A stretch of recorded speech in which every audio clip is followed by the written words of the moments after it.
A paz do Senhor, meus irmãos, Deus os abençoe. Estamos aqui nesta oportunidade gravando um vídeo para o nosso canal com a seguinte proposta de explicar a respeito da questão da lavagem das mãos na Bíblia. Queremos tomar por base o texto que está em Mateus, capítulo 15, no versículo 2. Por que transgridem os teus discípulos a tradição dos anciões, pois não lavam as mãos quando comem pão? Observe, meus queridos ouvintes, que agora aqui em Mateus 15, versículo 2, vai demonstrar o momento em que escribas, que eram os copistas, mestres das escrituras, e os fariseus, que naquela época também eram chamados de separados, que era uma das principais seitas judaicas daquela época, chegam até Jesus e diz: olha, estamos observando que os teus discípulos estão comendo sem lavar as mãos e estão transgredindo a tradição dos anciões.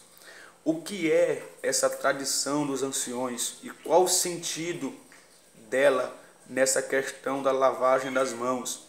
O que devemos então atentar é que nesse período de Jesus existia a lei escrita que foi dada por Deus a Moisés, o Pentateuco, a Torá, e existia a lei oral. A lei oral vem agora por conhecimentos e traduções e comentários depois do cativeiro babilônico, no ano 538, 537 aproximadamente antes de Cristo. Os rabinos daquela época começaram então a determinar regras e estabelecer uma conduta pormenorizada para governar a vida diária do povo. Então, a partir desse momento veio então a tradição dos anciões, que eram transmitidos oralmente. Essa tradição, ela tinha por um dos objetivos, era a explicação do que tinha no Antigo Testamento, no Pentateuco. Eles traziam uma interpretação da lei e nessa interpretação que eles iriam transmitir, eles até colocavam um rigor maior, como por exemplo, esta questão da lavagem das mãos. Por quê? A Bíblia diz em Levítico 15:11 que uma das ocasiões em que se deveria lavar as mãos era que quando uma pessoa que tinha um fluxo, ela tinha que se lavar as mãos para poder tocar em alguém. Se essa pessoa que tinha um fluxo, ela não lavasse as mãos e tocasse em alguém, aquela pessoa que tinha sido tocada seria impura. Amanhã e à tarde teria que lavar todas as suas roupas, as suas vestes. A segunda ocasião que a Bíblia fala em relação a lavar as mãos está em Êxodo, capítulo 30, no versículo 17 ao 19, que agora Deus institui ordem a Moisés para dizer que os sacerdotes deveriam lavar as mãos para assim sacrificar no tabernáculo de Deus.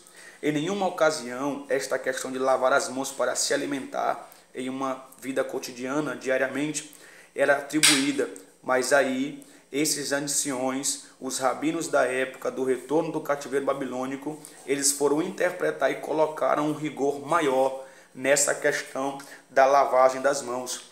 Tanto é que a Bíblia diz em Marcos 7 e no versículo de número 4 dizendo: e quando voltavam do mercado, se não lavarem, não comem. Eles, quando saíam para qualquer lugar, ao retornar, eles tinham que lavar as mãos. Se não as lavassem, eles não comiam e nem realizavam nenhuma alimentação durante o dia. Até em nosso contexto, os judeus ainda praticam essa questão da lavagem das mãos. E como funciona? Esta lavagem das mãos, ela não deveria ser feita com água turva, água suja, e tinha uma quantidade específica. Segundo o que estudamos, eles usavam aproximadamente 90 ml de água, que era o equivalente a uma casca e meia de ovo. Eles assim realizavam a lavagem das mãos. E tinha todo um sentido, e ainda tem um sentido simbólico. Eles pegavam simplesmente o recipiente com a mão direita, que para eles significa bênção, significa prosperidade, significa aquilo que vai ser abençoado. Eles pegavam com a mão direita, passavam para a mão esquerda o recipiente.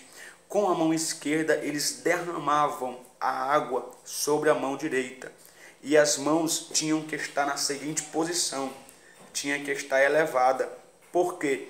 porque eles tinham a ideia de que quando a água caísse na ponta dos dedos, e assim estaria purificando as mãos, a água tinha que vir e correr até o pulso para simbolizar que a purificação estava ocorrendo nas mãos e que toda a impureza estava agora jorrando com a água através do pulso. Eles tinham que permanecer com elas erguidas para o alto. E em algumas comunidades judaicas, além deles fazerem também nesta posição, logo depois eles declinam as mãos e lançam a água do pulso para a ponta dos dedos, de forma que não venha ficar nenhuma gota de água na palma das mãos.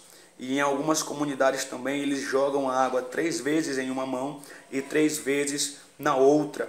Como se não fosse o bastante, eles fazem a seguinte pronúncia quando eles elevam as suas mãos para o alto. Em língua hebraica, eles fazem um pronunciamento que, se nós traduzindo para o português, eles estão dizendo da seguinte forma: com as mãos erguidas, eles dizem assim: bendito és tu, Adonai, nosso Elohim, Rei do universo, que nos santificaste com teus mandamentos e nos ordenaste acerca do erguer das mãos. Então, para um judeu, esta questão da lavagem das mãos é algo até hoje muito assim priorizado. Mas um detalhe: esta regra, esta questão da lei oral não está colocada na lei escrita. Não foi uma ordenança de Deus, mas que tornou-se uma tradição por causa dos anciões rabinos que assim aplicaram um alto rigor em relação a essa lavagem das mãos. É por